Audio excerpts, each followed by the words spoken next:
winds howled through the barren landscape, carrying with them the faint whispers of the dark side. At the mouth of a jagged cave, illuminated only by the blood-red glow of a lightsaber, stood Efretys Darrhun and her master, Lord Ceran. Efretys looked into the maw of the cave, which housed nothing but a cold abyss. For this task, Lord Ceran started, his voice gentle but stern. You will recover a crystal to use in your lightsaber. What's in there? Efretys replied, a twinge of fear in her voice. I do not know. Our people have not been to this planet in millennia. Efretys took a step towards the cave before looking back to her master. What if I can't do it? Ceran paused and looked at Efretys directly. Then you will die. Lord Ceran stated plainly. Efretys could read between the blunt words of her master.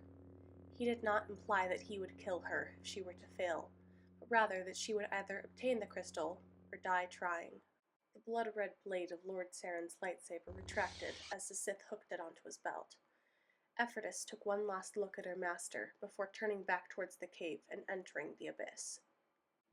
The sound of running water echoed throughout the damp cavern as Efretys descended. She felt her mind drift off, as if the Force itself was drawing her attention from the task at hand. With another step on the wet cave floor, her senses dulled and warped as light filled her eyes. When they finally adjusted, she was back on Zeltros, hiding in a cabinet. She peeked through a crack in the wood and looked out to see her old home. She saw the kitchen island with a basket of various fruits and vegetables sitting atop it. Next to the assortment sat holoprojectors and datapads, items from the daily lives of her parents. Efretys gazed across the kitchen, where she saw her parents standing in the doorway and speaking to a grown human man wearing odd monastic robes. She covered her ears and shook her head as tears began to stream down her face. She knew what the cave was showing her. It was the day the Jedi came, the last day she saw her parents. Stress filled her head as she panicked. With no control over her own actions, the cabinet door flew off towards the Jedi, as if directed by her very will. Efretys, run! Her father exclaimed as he tackled the Jedi to the ground. Efretys' mother moved across the room to a datapad mounted on the wall. With a few button presses, a small hatch opened, revealing a minuscule crawlspace, barely large enough for the small girl to fit through. The young Zeltron heeded her father's words and sprinted out of her now exposed hiding spot and lunged at the crawlspace. Without looking back, Efretys began to shimmy forward down the tunnel and away from the Jedi who wanted to take her away. As her arms moved on the wooden ground, one in front of the other, her vision began to warp again until her arms touched the cold, damp floor of the cave back on Odessan. Her situation was the same as it was in her vision. She was crawling in a narrow passageway with the light at the end of this cramped tunnel. She forced herself to continue onwards until sliding out of the small cavern and into a small cave room adorned with beautiful crystals. Efretys stood up and took in the surrounding spectrum of glowing colors from each of the crystal formations. The Zeltron slowly moved around the room, examining the different clusters. Which one do I even pick? She asks, knowing an answer will not appear to her. She tried to clear her mind and let the negative emotions flow through her, like her master taught, but she couldn't. Her mind remained distracted by the vision she had seen, the memory of running away from the destiny the Jedi would have imposed onto her. She continued to reach out with the Force and form an attachment with the crystal, but there was nothing. Not a single crystal would respond.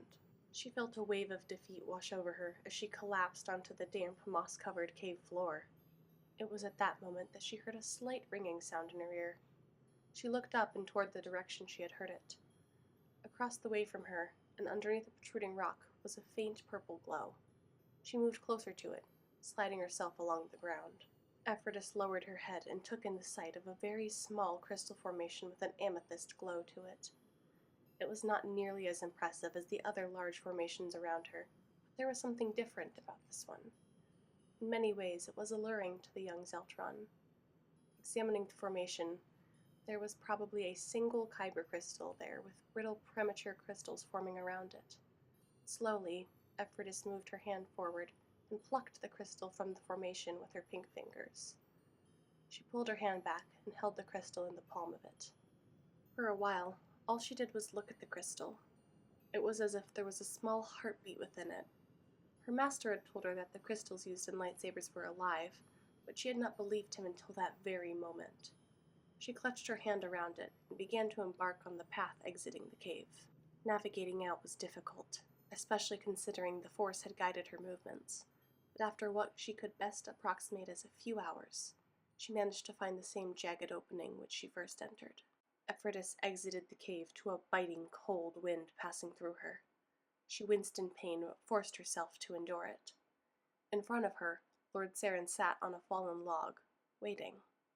She closed the gap and knelt before him, offering up her chosen crystal for inspection. You have done well, apprentice. Perhaps now it is time for the final step. Lord Ceran stood up and placed his hand over hers, closing it around the crystal. Follow me. Efretys stood up and followed her master in silence down the stretch of forest.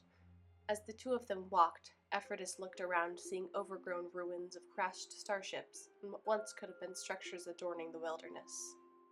She looked up at the night sky and was met with beautifully shining stars sitting among an assortment of red and orange gas clouds some 3 to 4 parsecs away. This will do, Lord Ceran said, looking at an ancient black stone altar. He took a deep breath and stood behind the structure. Place your crystal upon the altar, apprentice. Efretys moved forward and did as she was told. She gently placed the crystal onto a black stone slab which sat atop the altar between 2 serpentine carvings. She looked down at the faint glow emanating from it. What do I do now, Master?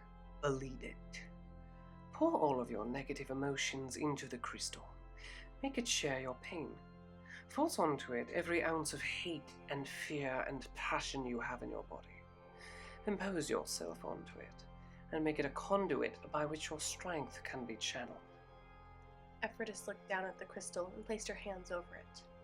She took a deep breath before drawing on the dark side of the Force, letting it flow through her body. She felt the connection with the crystal and tried to use that to bleed it. She focused on her fear, the hatred she had felt for the Jedi who tried to kidnap her, the hatred directed toward her family for abandoning her, all of it. She experienced every negative emotion she had ever felt in her life and poured it into the crystal. She squinted her eyes tightly and gritted her teeth, screaming through them. She imposed herself onto the amethyst crystal. When she felt as if there was no more emotion to give, she backed up, exhaling exhaustedly. She opened her eyes and rubbed them, allowing them to adjust after being shut so tightly. But the first thing which drew her attention was the amethyst hue of a crystal, which sat there unaffected. Efretys felt her heart drop as she looked to it, and then to her master. Efretys noticed that Lord Ceran's face was unchanged from the stoic expression he had always possessed. He looked at the crystal, and then back to her. You have failed this task.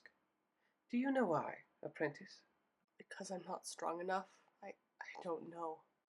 It is because you have yet to experience true hatred. The emotions you poured into your crystal were not strong enough to corrupt it. Not strong enough? That was everything I had. Do not fret. It was not unusual in the old Sith Order for young apprentices to fail this test. How do I experience true hatred? When you witness the galaxy destroying the only thing you care about, and you are helpless to stop it. Lord Ceran stopped, letting his words linger. After a moment, he turned in the direction of their starship and began to walk towards it. Master, what do I do with the crystal? You gathered it, did you not? It is yours.